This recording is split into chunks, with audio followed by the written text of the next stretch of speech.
Taking action for you this morning on TV 20 Detroit starts right now. What's happening in entertainment with Greg Dunmore of PulseBeat.tv. When you first heard about the COVID, the corona to the COVID, what was your emotional state when you found out that it would be no friends, no school, and you would be by yourself?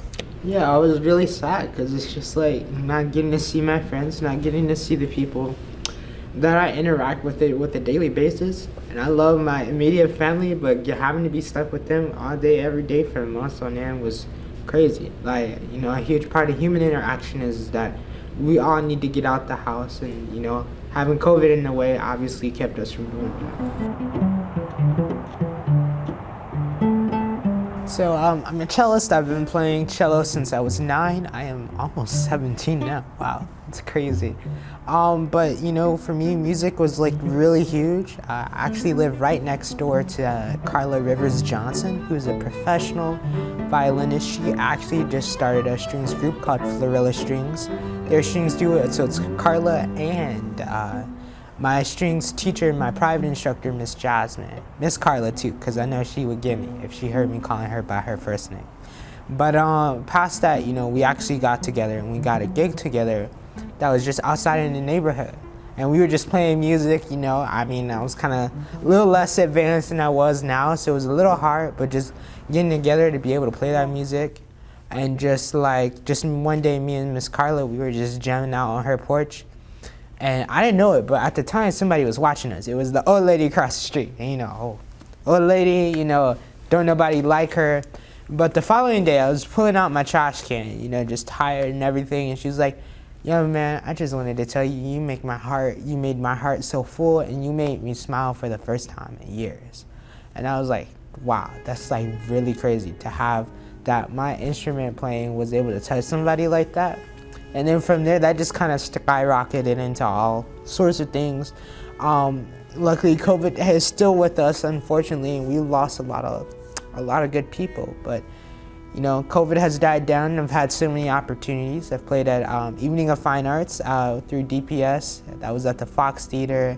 I've gigged all summer long, and I just have fun with my music. And at the end of the day, that's what it's about. During COVID, you know, had I not had my cello, I think I would have been in a much different place than I am right now. I'm sure I would have still gotten out of it, but it would have been a lot harder.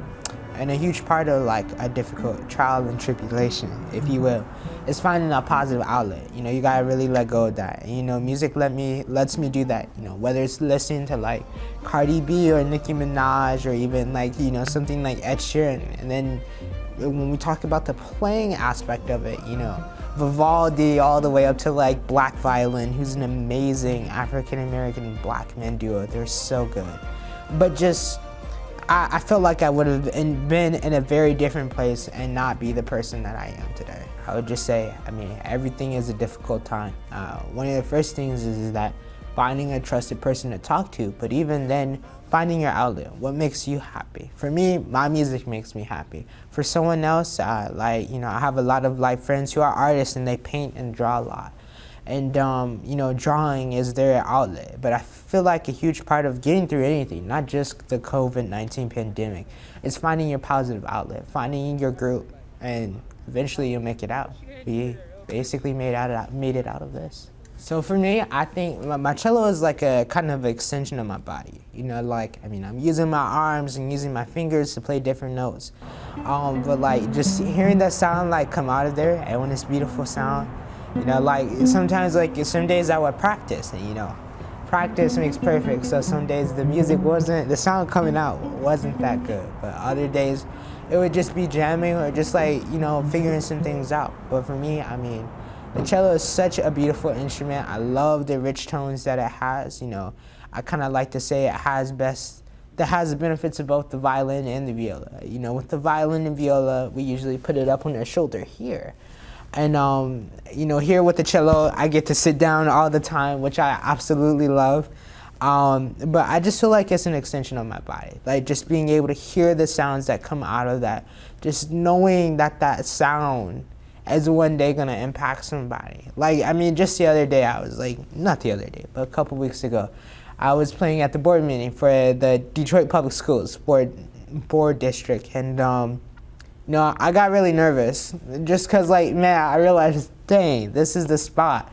But, I just let the music take over. I just felt like the lights dripped away and everything. The standing ovation. As I was heading out, the whole board was commending me. Dr. Vitti commended me all the way while I was walking out, I had people clapping for me, telling me good jobs, and just to have people saying, you did a good job, like, that's just like such affirmation for me. And I absolutely love what I do because of that. I got through COVID with my cello, with music. And I just want any young person to know, hey, it's not the end of the world. Even though it feels like it, I feel like that a lot of the times. This too shall pass. And I know we heard a lot of that same phrase, but it's really true.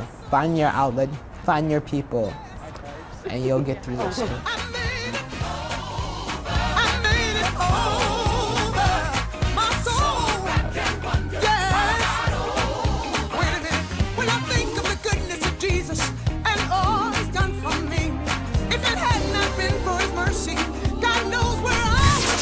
Pulse of a new generation. Pulsebeat.tv.